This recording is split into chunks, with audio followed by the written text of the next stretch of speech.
Okay, this is a very impromptu video because I am waiting. So I just figured I would drop a little something. Hope everybody's having a good Saturday. The topic that I have today and the message that I have today is all about rejection. And rejection is a heavy toxic topic, because rejection is a big trigger for most people. Rejection holds variation in so many different dimensions, so many different areas. Rejection starts young, and it sometimes, not all the time, it sometimes is simultaneous with abandonment issues. There's a misconception about abandonment issues. A lot of people think abandonment issues are, when people think about abandonment, they think about your parent giving birth to you, putting you in this like little bassinet and like dropping you off to the church and keep it moving. But that's not actually true. Abandonment issues can stem from so many different things. Abandonment issues can be the loss of a parent. It can be being in a household and not being heard, not feeling seen.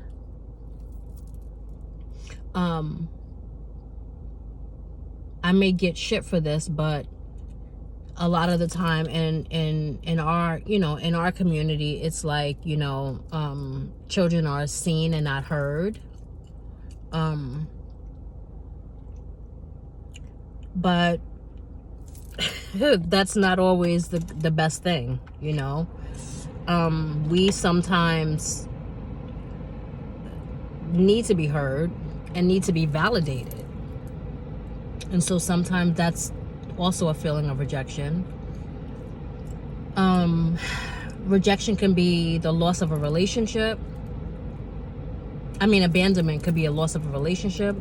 Abandonment can be not seen, not heard, a loss of a parent, a loss of a family member.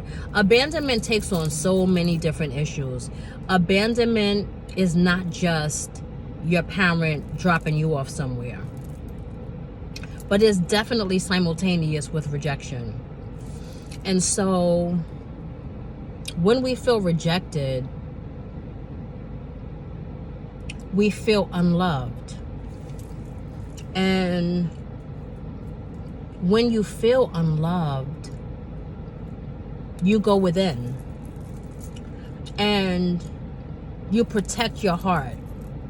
So you struggle in life. It's just like the medical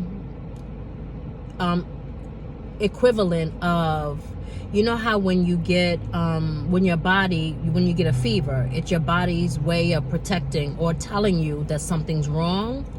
We do the same thing mentally. So when someone hurts us, we immediately feel pain, right?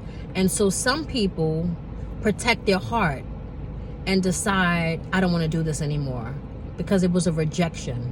It was a feeling of rejection. It wasn't a good feeling. And I don't want to do this anymore. It didn't make me feel good. And so now I'm going to go through life with this barrier.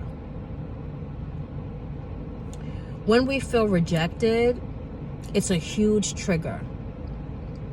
And it shows up on so many different levels of our life. We could walk past someone and smile, and if they don't smile back, we get angry. That's rejection. That's a trigger.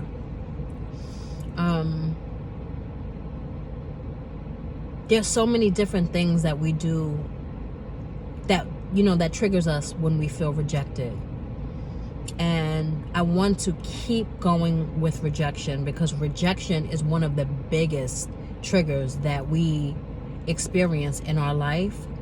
Everyone experiences rejection at some point in life, at some stage in their life. We experience rejection, and it's very painful, it's very hurtful, whether it comes from family, whether it comes from friends, social settings, whatever it comes from. It's constantly a feeling of being unwanted and not being good enough. It sends a major message that you don't count, you don't matter, and you're not good enough. But you are good enough. You just have to heal and understand that you're good enough. But this is to be continued.